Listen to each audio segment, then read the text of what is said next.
This is the X-Zone Broadcast Network, broadcasting worldwide on broadcast affiliates and satellite program providers, including CNN Broadcast Network, Sirius Satellite Network, Star Media, Good News Radio Network, Angel Broadcast Network, Wiki Broadcast Network, and WPBN TV. For more information on the X-Zone Broadcast Network, visit us at www.xzbn.net.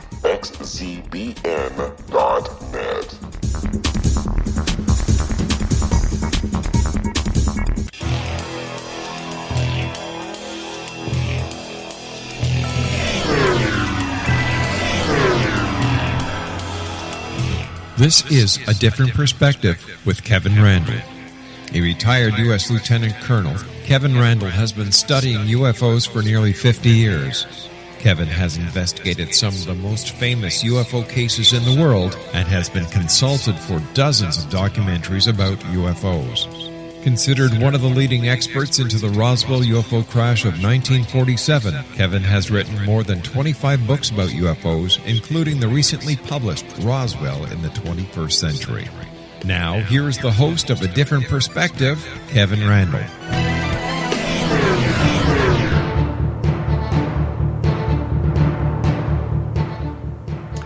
And it truly is Kevin Randle, and this truly is A Different Perspective. And for those of you keeping score at home, this is the 37th time we've done this thing. I'm amazed that time has gone by so fast. And I think I may have to change the introduction because it says I've been studying UFOs for 50 years, which makes me really, really old. And I'm not happy about that. Maybe we'll say something like 15 years and make me much younger. Anyway, I am joined today by Chase Kloetzke. She earned her Master Trainer and Master Instructor title while employed with the Department of Defense. Armed with a biomechanical engineering accreditation, she is responsible for designing specialized programs and supervision of complete success regarding force readiness, unique mission responsibilities, and the elite forces. She joined the MUFON UFO Network in 1996 and was selected as a STAR Team Manager and Deputy Director of Investigations through 2011. She was responsible for the program design, protocols, and investigation procedures for a national rapid response unit. This position included supervision of the most experienced investigators and access to the most sensitive and complex cases reported to MUFON. As of today, Chase leads the Special Assignment Team, which I guess is different than the STAR team that I thought we might be talking about. But she experienced and specialized investigators in MUFON responding to the reports that need specific and thorough attention. Welcome, Chase Kloetzke. It's such an honor to be with you, Kevin. I should call you Colonel, since that's exactly what I call you back in the day. Well, there you go. That's fine with me, or you can call me Kevin, which is my name, so not one I'm really happy with. I keep thinking I should have a macho name like Jack or Tom or something, but I'm stuck with Kevin. It's a great. Pardon me? It's a great name. Okay, if you say so. Let us start by talking a little bit, and we have just a couple of minutes now before we have to take a break. You were, I guess, involved with the STAR team creation and investigations. Could you just give us a brief idea of what the STAR team is? Yeah, the STAR team was designed more for rapid response within MUFON, and they realized that we have Category 1, 2, and 3. It's kind of a triage of how we respond to cases that are reported to us. And, of course, Category 3 cases would involve physical evidence, trace evidence, which also would require more rapid attention. So these cases would definitely jump to the head of the line. But with that, you need boots on the ground. Evidence is no good if we don't go get it, right? So this is what the STAR team, just kind of in a nutshell, was about, was a rapid response unit that every state would have experienced investigators. And it was a higher level because at MUFON, you join, you're a field investigator, but you're a trainee. Then you get field investigator. After some years, you can be part of the STAR team. And now we have the 4th level tier, which is Special Assignment Team. Well, you said 1, 2, and 3, and I think most people don't know what that refers to. You said 3 was physical evidence. Does it follow the close encounters idea that J. Allen Hynek invented, or is it something completely different? It is. It's the Vallée classification by Jacques Vallée, where he has developed a classification system or identification on what types of reports would generate the most interest or investigation capabilities. So it's the categories 1, 2, and 3 are definitely the Vallée classification, but the Hynek comes in there with the UFOs. So they have like close encounters, just it's an AN, which means it was a light in the sky type of sighting. And then the 1, 2, or 3 after that would be Vallée. It sounds confusing, but it's just really, really easy. And one of the advantages we have as ufologists is the Hynek and the Vallée classifications are global. So I can be in Paris and meet another UFO investigator and say, yeah, we're working on this, AN1 or, an FB2. They know exactly what I was talking about. So that just... Well, we're going to have to take our break here in just a few seconds here.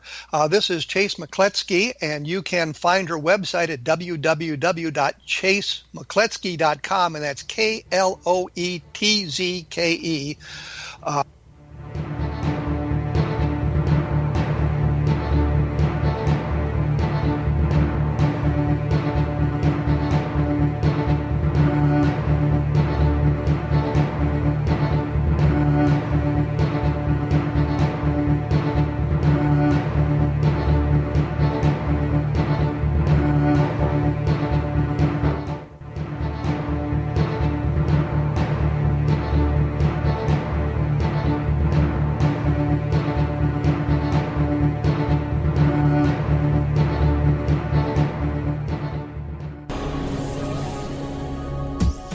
This is the X-Zone Broadcast Network, broadcasting worldwide on broadcast affiliates and satellite program providers, including CNN Broadcast Network, Sirius Satellite Network, Star Media, Good News Radio Network, Angel Broadcast Network, Wiki Broadcast Network, and WPBN TV. For more information on the X-Zone Broadcast Network, visit us at www.xzbn.net.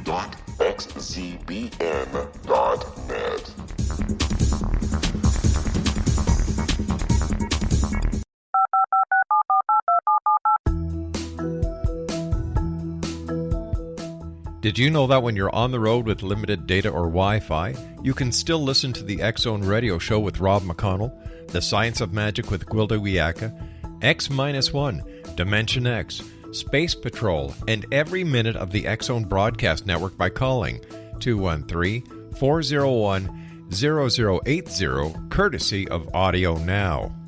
No smartphone, app, or internet needed. It saves your data plan, and it's free if you have unlimited minutes. Call 213-401-0080 to listen on any phone, anytime, anywhere. Remember 213-401-0080 for the best of the paranormal, parapsychology, and sci-fi radio programming anywhere, 24/7, 365.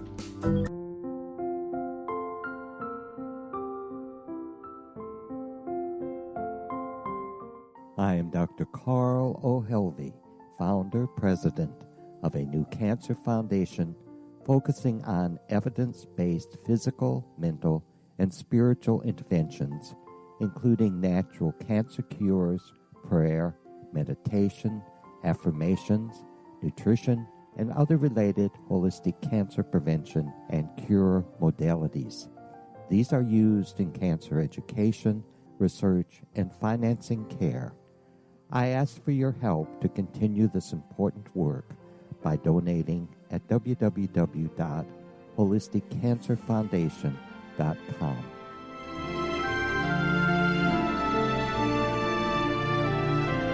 Hello, I'm Pete Marsh. With my daughter Justina, we will be presenting the new radio show, Too Good to Be True. If something seems too good to be true, it usually is. But with the help of Justina's amazing gifts, we're going to gain insight into questions that don't yet have complete answers. Have you wondered who built Stonehenge and for what reason? Why are crop circles found in the same region as Stonehenge and elsewhere? Are crop circles a hoax, or are they created with technologies that we have little knowledge of? Who built the pyramids in Egypt and also in other countries? How and why were they built? Was the Titanic switched with the Britannic as part of a gigantic insurance fraud, or for more insidious reasons? What caused the Tunguska event when trees were flattened over an 800 square mile area in Siberia? Will the new insights be too good to be true? Well, that will depend on what you are prepared to believe. Please join us as we start on this journey together. For more information on Too Good to Be True, visit www.xzbn.net. Little children aren't the only ones afraid of the dark. Millions of soldiers return from war zones with PTSD, anger, frustration, fear, and loneliness, much of which surfaces during the darkness of the night.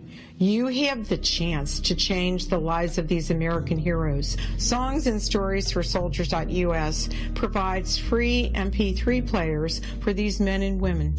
With a list of 3 million songs in 16 different styles, 100,000 audiobooks, and 30,000 old-time radio programs, every veteran can find something to soothe and comfort them at no cost. All our players contain an 8-hour audio program designed to help veterans fall asleep.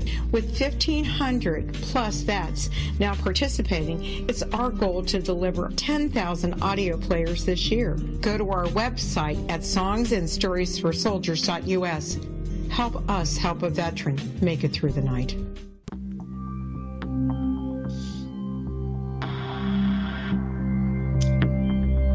And as promised, we have returned from our short intermission for those important words.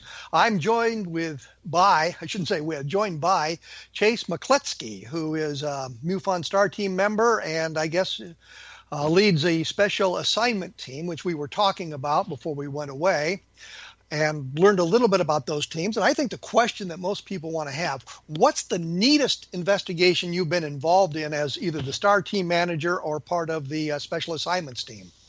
There's been many. I've been doing this since 1994 and officially with MUFON since 96, although I did take a 4-year break from MUFON, but definitely back in and all in because of it's the witnesses. It's the people that see things that are not supposed to exist, and they're looking for people to help them. And MUFON is sincerely set up to take these reports and be that avenue. There are many other very, very reputable and very good reporting sites, but with MUFON you get an investigator, and I've always liked that. But the neatest case, there are just so many. I guess it depends on if a scary one or if it was just so intriguing. But you can't be out. I would think an intriguing one. I was going to say a scary one, but I'm thinking that would be more appropriate for Halloween, and we're not even close to that. So I think an intriguing case, something maybe with witnesses to alien creatures or landings or something like that. A really nice, intriguing case would be fun to talk about. Yeah, there's many of them that I've investigated, but the one that stands out would have to be the 2010 case that I had in Tennessee.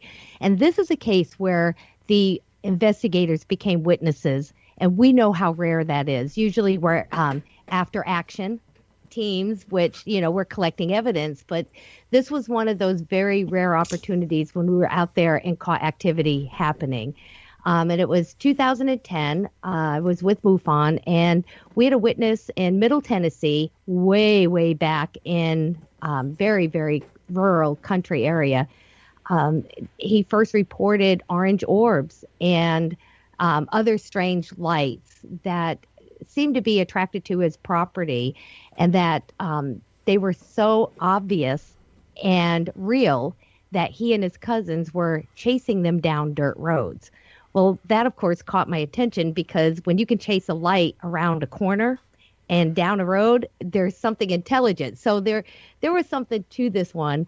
So I had called the witness, handled a couple interviews, actually had talked to him on the phone enough times that, we're at a challenge question part of interviews. And, I found the witness to be incredibly credible and highly intelligent, and his place in society almost, or in his community, was extremely visible. In fact, he's a national sports star, so to speak. I didn't follow his sport, so I wasn't familiar with him, but, very credible person. They have this wonderful, humongous ranch out in Tennessee. Well, at one time he called, and I had planned to go out there, but this was a time of the big flood that flooded out Memphis to Nashville. It was national news. It was a horrendous flood. It was huge. So we had to cancel, but it was about maybe almost 2.5 weeks later, I get a call from him, and he's so excited. He's like, Chase, I know you were going to come out in a few more days, but there's already things going on. And this is usually what happens, when the triangles come. And that was the first time. Wait, you say the triangles come. Now you talked about orbs of light first, and now you've got a triangle-shaped object, or the orbs in a triangle formation. No, this is the first time he had mentioned anything triangle to me, which I was surprised, Kevin, because I had been, talking to him with these interviews, very focused on, the original report and a few extra things. And, like most times when you first get a witness, the more you talk and properly interview, you do get more information. But this is the first time he mentioned triangles. And, I asked him about that, and he said, well, I thought if I told you about those, you would think I was exaggerating because it's just getting crazy out here. I heard triangles. I heard activity going on now. I grabbed my go bag and I left. So I'm out my door and I pick up another MUFON investigator, and we drive out to the house, which is, several hours away. When I pull up into his driveway, he's right there. He's very excited. We get out of the vehicle, and he brings us to the end of the driveway that overlooks his backyard, which is huge. And there's kind of a downhill. And he said, look, they're already showing up. This is what we usually get. And he points to the sky, and I clearly see these little points of light, and they're dancing around and, making formations, and then they all scatter from one another. It was incredible. But we're not talking about alien spacecraft here. We're talking about lights in the sky. Absolutely. But the way they would come together and make a formation, to me, was intriguing because they were working together. And then all of a sudden they would shoot off. And of course, they're making right angles and, just defying what we know as conventional aircraft. Well, I do have my tablet with me, and I'm kind of scanning through. At that time we were looking at, the dreaded, we know are useless satellite apps. But I was trying to track the ISS, looking for planes. I'm looking for everything I can to calm him down, point out, the sensible answer. And then he points out another bunch, and then another. And there was probably 7 groups that I personally saw, just little groups of these little lights that were maneuvering together and, just kind of separating. Well, when you say little lights, I get the impression that there's something in the distance. It's not very bright. It's something that you wouldn't have been able to, say, video on your tablet or anything like that. Correct. Absolutely. And, they were far enough away. So although we did try to get photographs of them, we've got other things, but nothing definitive. So there were photos taken. But as you said, lights in the sky are the most dreaded report. Can't do much with them. So, but then he suggests we move to his cornfield because he has this humongous place down there, but it offers a panoramic view. But it also offers kind of a security because it's completely surrounded by woods. So we jump in his big truck and we go down to the cornfield, and he parks just barely in there. And I'm collecting all my equipment, and we walk to the middle of this big, just humongous area. Now, it's important to note that the floods had just receded, so the ground was really soft. And it was April and the beginning of May when this happened. So the corn's only about 4 or 5 inches high. So it's real pliable. We're not going to hurt any crops, which is why he allowed us to go out there. So we're standing in the middle, and, I'm setting all my equipment up on this little table I bring with me. I have, tri-fields, all my tech stuff. I love my equipment because I believe that we need to start documenting with scientific tools phenomena. So all of a sudden, the witness says, "Oh my gosh, here it comes. I'm so excited. This is what I wanted you to see." And I kind of smile at him, and I look up, and sure enough, I see this light, which way off in the distance, and it starts coming closer. And, I start straightening up a little and looking at it thinking, wow, that really is something moving, and it's heading this way. So I'm starting to grab my camera and, trying to get photos or whatever. And as it got a little closer, 2 more lights popped in, and I'm like, oh my gosh, there's 3 of them. And I'm so focused on this, but I'm still trying to take photos. And then all of a sudden, my camera stopped working. I pick up my tri-field to see if I could pick up radio, electrical, anything on this. And that's not working. And I'm thinking, oh my gosh, it's that battery drain, because all my equipment was dead. And I'm so frustrated because here it comes. I clearly see these 3 lights, and then I see it. It's an outline, and the outline is an object. These aren't 3 separate lights. This is 100% what he mentioned earlier. This is a triangle. Clearly blocking. Let's go back for a minute. You say there's lights. Is there a color to the lights? Nope, they're just as white could be. And very normal. They weren't projecting any kind of beam or anything. They were just lights on a craft. And you could see the outline of the craft. As it got closer, yes, not at first. And I would assume there was 1 light in the front of it and 2 lights in the rear. Yes. And do you have an idea to the size? Realizing, of course, you're looking into a night sky, and that's going to be difficult to do. But do you have an idea for the size? Can you hear anything? The way I describe the size is because it's the only thing. There were 7 witnesses to what happened, and we'll get to that in a bit. But the only discrepancy between any of our stories was how high this thing was. We were all over the place too, and of course, it's one of the hardest things to determine when you're seeing something that's not supposed to exist. What I can describe is it's like holding an average size magazine wide open, opening it straight open, holding your arms out, and it still did not cover the bottom of that craft. It was that big. Was there any other detail on it other than the lights and the outline? Did you get an idea of the color of it or anything like that? I described it as dark because I saw no color. What I saw was an outline as it blocked out the stars. So I called the color dark. I assume if it was a different color, I didn't see it.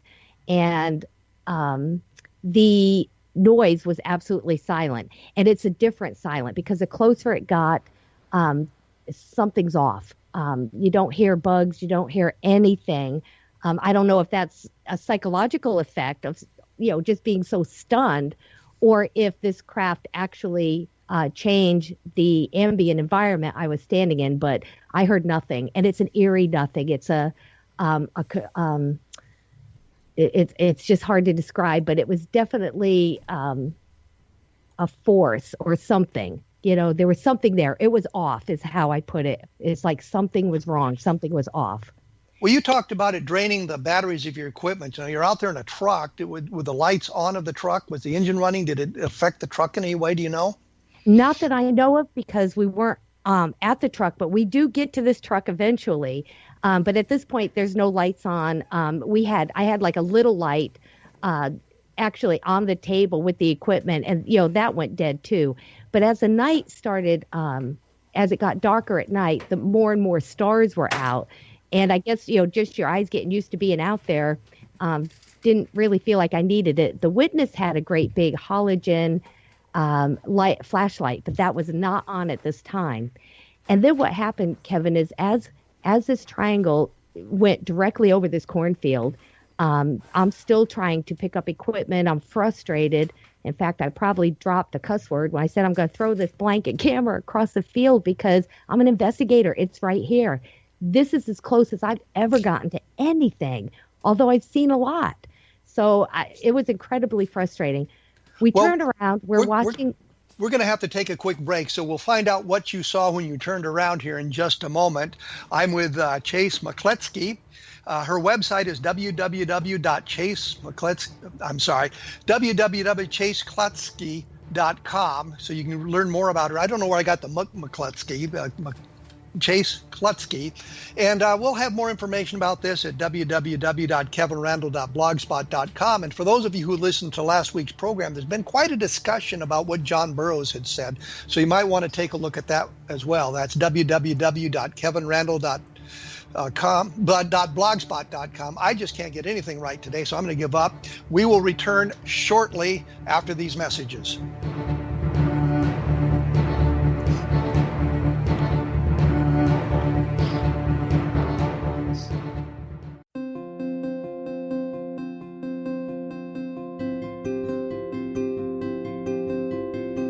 Dreams are our personal gateways into infinite wisdom. Don't miss shamanic counselor and indigenously trained dream decoder Sandra Corcoran's inspiring book, Shamanic Awakening Between the Dark and the Daylight. This remarkable work chronicles Sandra's 35 years of experience with diverse wisdom keepers and her initiations throughout the Americas and across the British Isles, Turkey, Greece, and Egypt. Sandy's knowledge of symbology, psychology, and myth influence her dream blog and workshops. Sandy offers private tarot readings, international journeys, a meditative CD, as well as her book, Shamanic Awakening, to encourage you as you navigate this earth walk, creating a deeper connection to yourself and all that is. Find this and more at Sandy's website, starwalkervisions.com.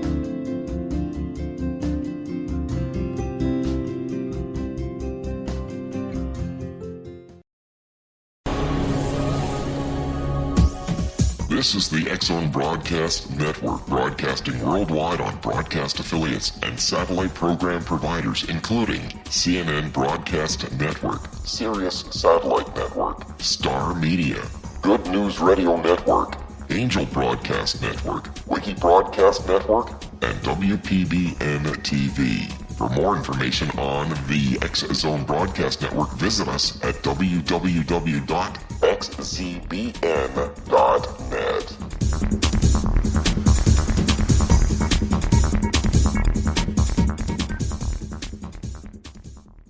How would you like to be able to read other people's minds? Well, the next best thing is here. When you know how to read a person's name, you know how the person thinks, feels, and behaves. Each letter in our name holds a key to unlock our true essence. Our name contains both our gifts and challenges in this lifetime. Mnemology science discovers personality secrets hidden in the placement of the letters of our names, including the first and last impression people remember about us. Sharon shows us how to interpret the arrangement of letters as outlined in her book, Know the Name, Know the Person. Sharon Lynn Wyeth created mnemology science after 18 years of research and testing her theories, and has supported thousands of people around the world in understanding themselves and others better. You'll enjoy Sharon's unique teachings as she shares her system to learn the gifts behind your given birth name. Even if you don't like your birth name, there are jewels in this book. If you're thinking of changing your name, ready to name your child, or wanting to get along better with others, this is the book for you. If you'd like to improve your relationships and change your life for the better, get the book today, Know the Name, Know the Person, or visit www.knowthename.com. That's www.knowthename.com.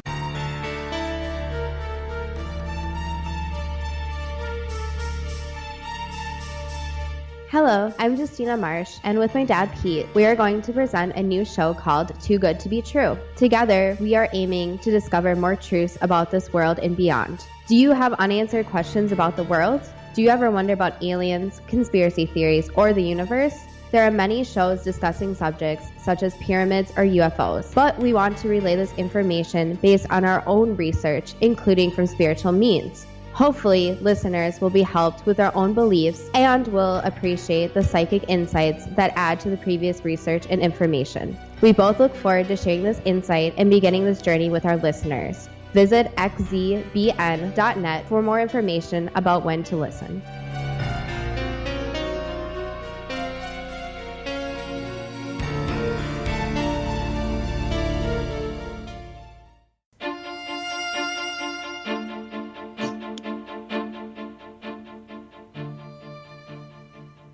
And as I promised, we are back. And I figured out where the Kloetzke came from. And it comes from the Battle of Midway. And one of the flight leaders, I think of one of the dive bomber groups, was named Kloetzke. I think that's where it came from. And it just sort of invaded my brain there.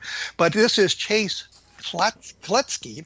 And her website is www.chasekloetzke.com. And my blog is www.kevinrandle.blogspot.com. And I'm not sure why I was so confused at the end of the last segment. When we went away, we had diamond, triangular-shaped object flying over a cornfield. It may have been sucking the power out of the batteries of the various pieces of equipment.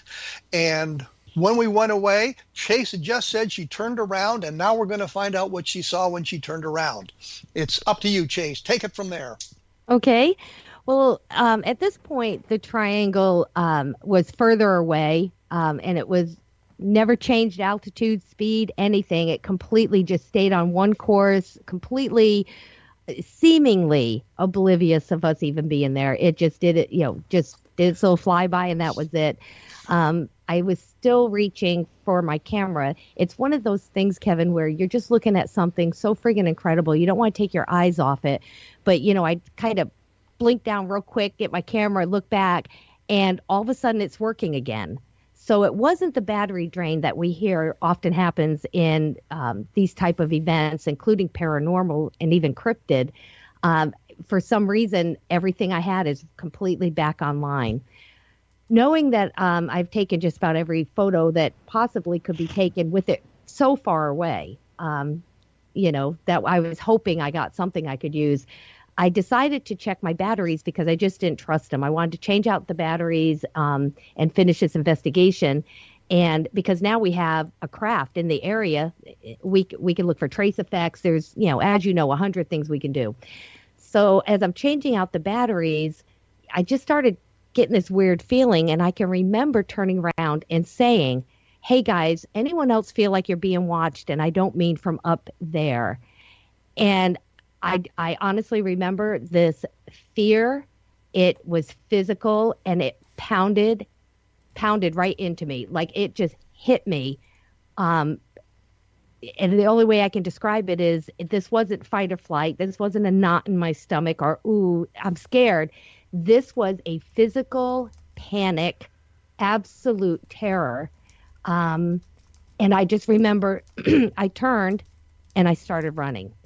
And when I did turn, I could see that the witness and the other investigator turned at the exact same time, the exact same direction, and everyone was now running.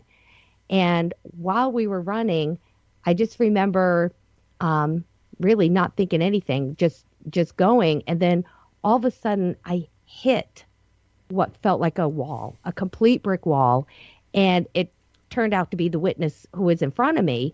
And I hit him so hard that it was shocking. I felt like I was going to fall over. I didn't know how we were both still standing, actually.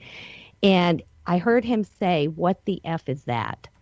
And at this time, he had on a great big flashlight in his left hand, and he swung his hand over, and not 6 feet from us, about 6 feet, here's just this little being just standing there. And I remember being so stunned something was there. And the next thing I know, we're running. And we get in his truck, we leave. He left that cornfield so fast, we took air, landed on the road, got in his driveway. We all piled out of his truck, and nobody's saying a word. I remember that all kind of got broken up when I kind of giggled a little. I said, "What the hell is going on? Like, what just happened? Why did we run? Like, what? That's crazy." And I looked at the other investigator. I said, "We need to call the state director immediately. The witnesses or the investigators are just now witnesses." And as she turned to call the state director, the witness came up to me, and he literally, Kevin, was on a knee. Like, he collapsed into a knee, and he's like, "Thank you so much for coming out, Chase. I thought I was crazy. You saw that, right? You saw that." And I said, "Yes." Knowing we cannot discuss it, his next question was, what is that? What do they want? And I remember. wait, let's take a step back here, because you talked about seeing a little creature, a little being. Mm-hmm. A description of it would be nice. It was probably about 3.5 feet. I described it as 3.5 feet. I absolutely think it was fake or mechanical. However, the look of it was completely biological. You would think, it just, it was kind of a gray material. But the first thing I thought when I saw it, I do remember a thought going through my head, this is not the cute little Roswell alien. That's exact, big, bad, sophisticated investigator. That's exactly the first thing I thought was, oh my God, it's not the little Roswell guy. Was it humanoid? It absolutely was humanoid. And it was close. It was close to, what you often see described with the Roswell aliens or the Roswell beings. But it was different. The eyes weren't as big. The eyes were more human. I don't remember really seeing his legs or his hands, because honestly, Kevin, we looked at this. I kind of call it the 1 second, because we stopped, the flashlight landed on him, and in this amount of time, 1,000, 2, we were gone.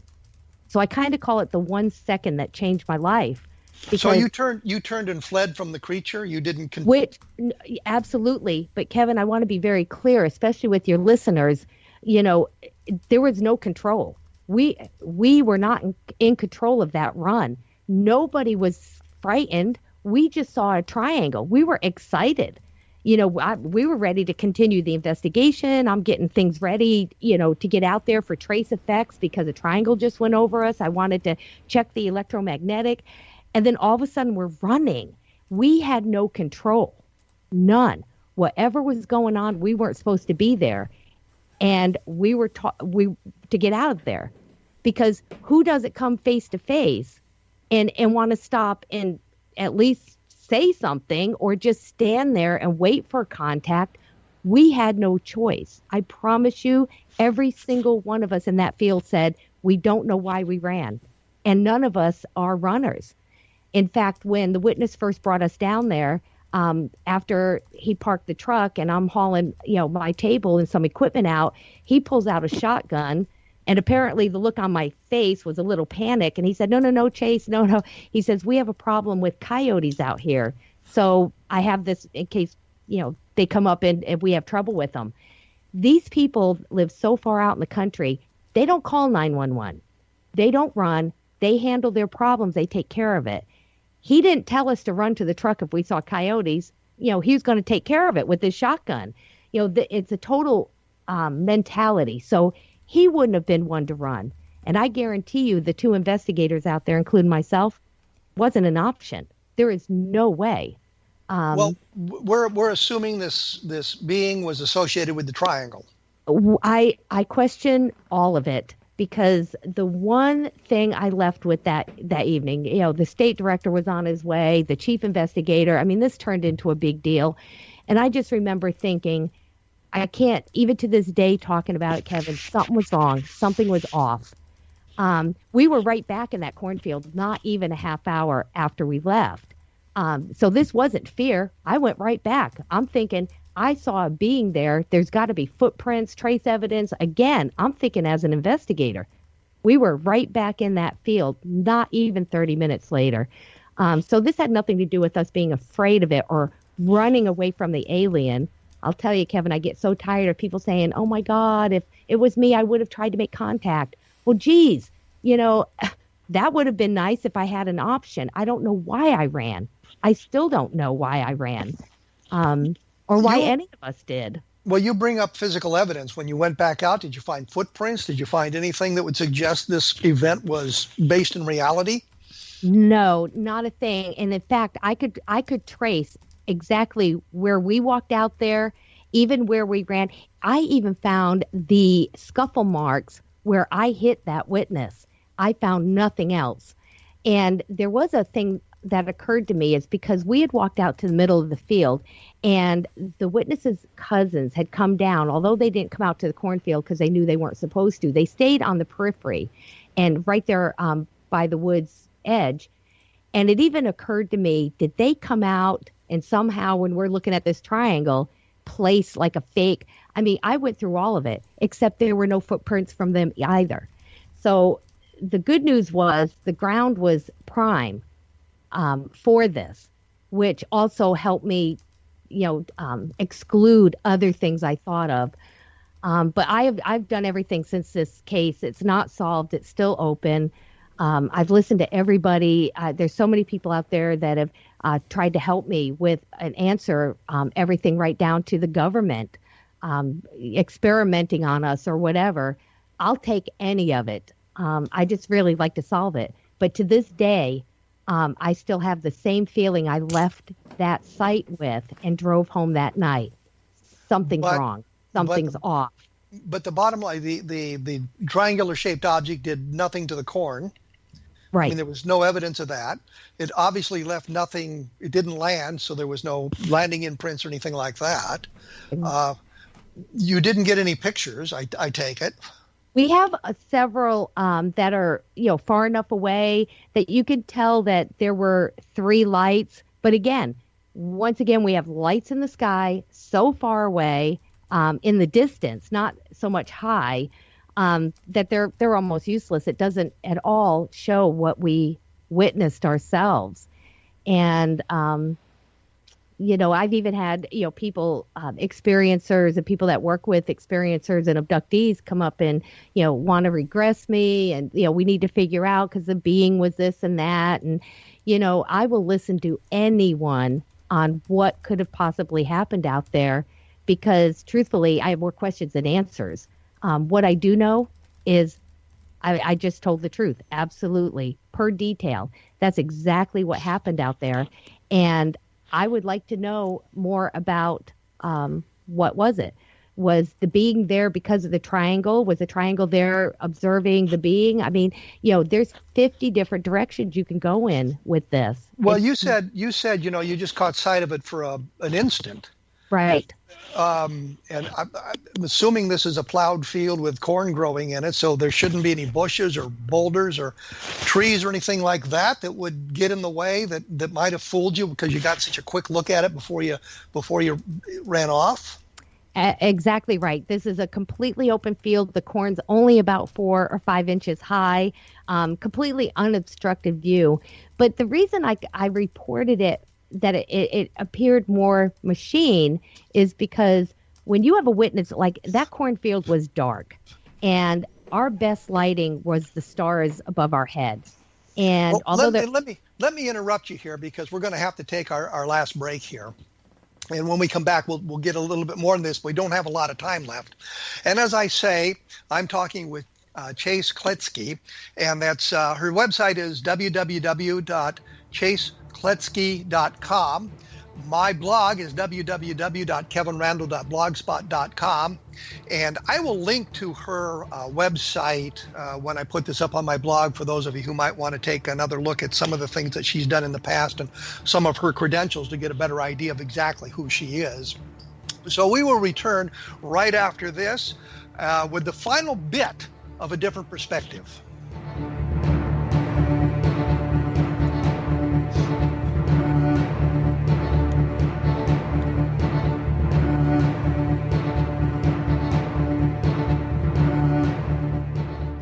Hi everyone, Rob McConnell here, and I wanted to spend a moment on internet streaming. Everybody has heard about internet streaming, but not many know much about it. Did you know the internet streams just about everything? Movies. From new releases to old classics. TV shows. Almost every show, every episode, and much more. But the question has always been, how do you do it? Well now, thanks to the folks at 123 Ready TV, I have the answer for you. They have developed a simple program app, 123 Ready TV, that you install on your Windows PC, Android smartphone, or Android tablet that can have you streaming like a pro in less than 5 minutes. You truly won't believe how much is available or how easy it is to do until you try. And for a one-time cost of only $19.99, this product is a real winner. To learn more about 123 Ready TV, visit our website at www.xzbn.net.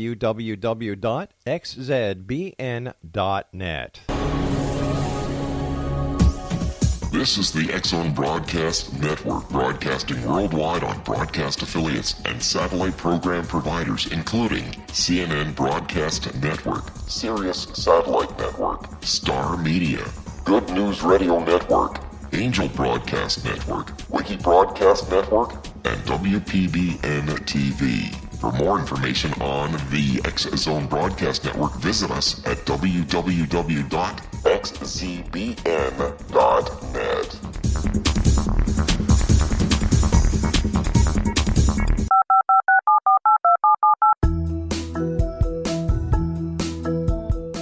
Did you know that when you're on the road with limited data or Wi-Fi, you can still listen to the X-Zone Radio Show with Rob McConnell, The Science of Magic with Gwilda Wiyaka, X-1, Dimension X, Space Patrol, and every minute of the X-Zone Broadcast Network by calling 213-401-0080, courtesy of Audio Now. No smartphone, app, or internet needed. It saves your data plan, and it's free if you have unlimited minutes. Call 213-401-0080 to listen on any phone, anytime, anywhere. Remember 213-401-0080 for the best of the paranormal, parapsychology, and sci-fi radio programming anywhere, 24/7, 365.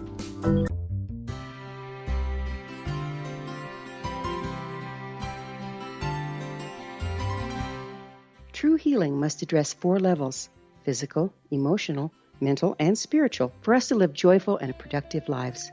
We tend to treat 3 of the 4, leaving the spiritual languishing. If you're tired of the same dysfunctional patterns cropping up in your life, Soul Balancing is for you. Trixie Phelps, owner and founder of Soul Balancing, is a naturally gifted energy healer trained in numerous esoteric forms, including shamanism.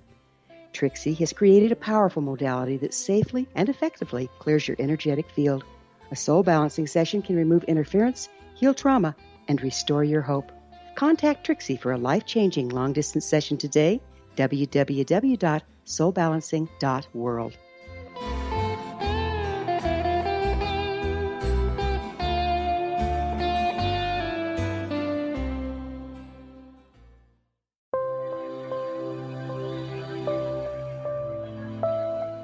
There's a legend shared by many indigenous cultures of a time when the nations were cast to the 4 corners of the world.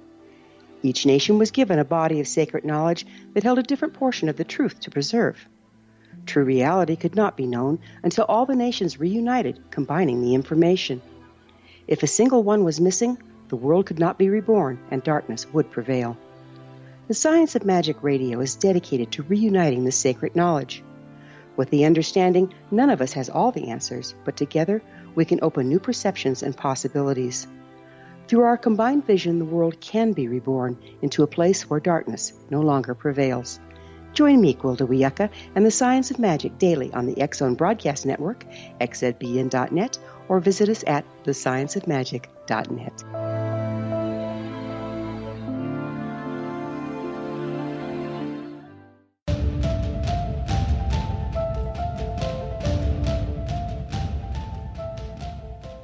We have returned for our final segment, which will be a short one here.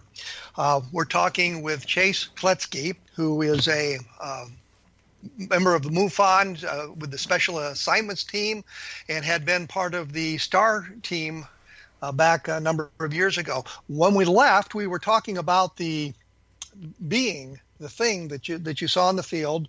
There was nothing around that you could have mistaken for a being or anything like that. And you said that it was, or you had the idea it was something mechanical. Did you? I think I came to that conclusion, Kevin, because, the cornfield was so dark. And the witness had, at this time, a humongous, it's one of those big halogen flashlights, that has kind of a handle and it's real boxy. And he's running with this. And I remember thinking back, months later, that I was focused on this crazy light that was left, right, left, right, left, right. And I realized I'm watching the light as I'm running. And it was his flashlight. But how do you go from that dark to all of a sudden the witness stops, what the F is that? And not 6 feet away, have this bright light just thrown in your face. and I never saw a flicker, a squint, nothing. And it's why I described it as it just had nothing, no movement, completely stoic. And I thought that was odd, that, which is why I described, I thought maybe it was mechanical or robot or something. However, I describe it completely looking biological. I think, this is right after the incident, and I'm giving my testimony and my statement the next day. And it's funny to look back on that now because it's completely truthful, but you could tell I'm still trying to be an investigator, telling, exactly what happened the night before. Is it possible that this was some kind of an artifact created by the light beams in the field because of the darkness and the way eyes work and the imagination running wild with you? Could it be some kind of just thing that flashed in your mind that is a reflection from the lights or something? I would absolutely consider that if two of us hadn't have seen it, and if, it was right there. This wasn't something. I mean, it was physical. This wasn't something transparent or anything, but, just this physical being standing there, and just me being so shocked it was there.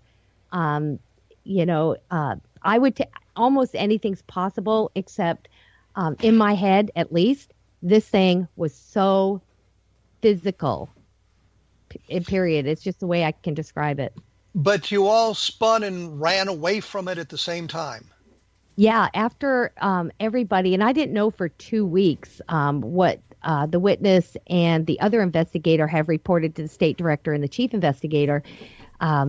We were all kept separate and not allowed to talk about what each of us remembered as a group. And it took about 2 weeks for everybody's testimony to be disposed and, archived and taken care of. That I found out we all felt like it was hive mind. We all felt controlled. None of us had. Why would you run? I mean, the triangle was gone at that point. If we were going to be afraid of something, nobody saw this being. In fact, the second investigator didn't see the being. It was just myself and the witness. And that's because where the being was, when she first turned to run, she was already past him. But I didn't know that for 2 weeks. I had no idea. So that was a little surprising. But, it made me a better investigator, Kevin, because what I say now is I know what I saw. I know what I saw. And this is something we hear from our witnesses consistently.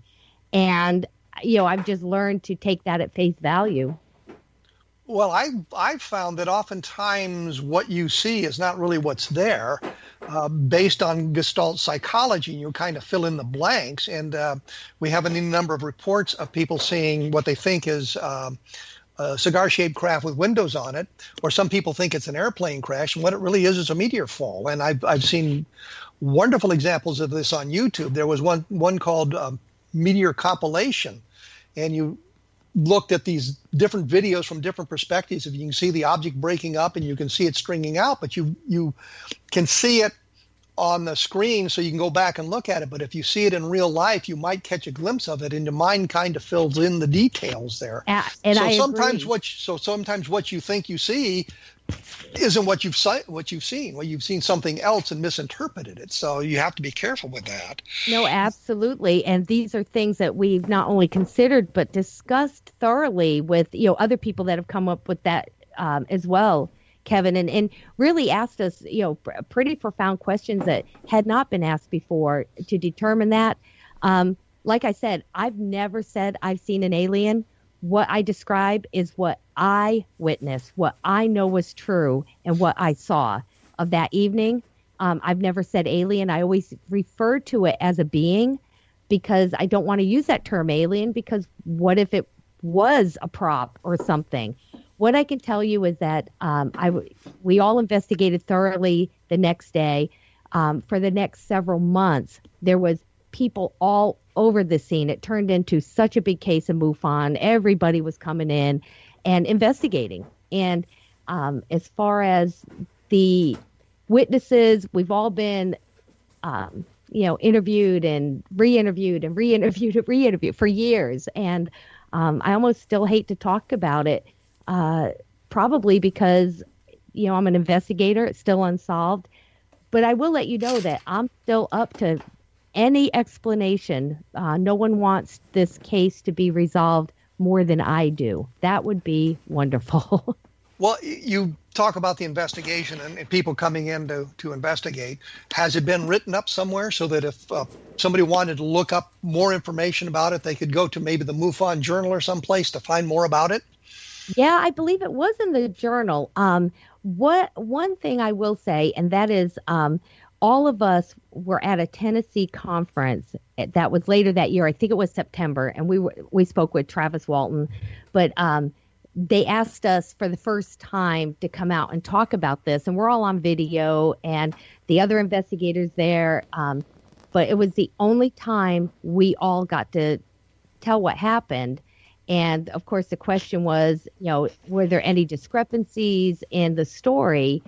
And the only one was we were all over the place on how high the triangle was. It's the only thing that was different from our stories from one another. Everything else fell right in line.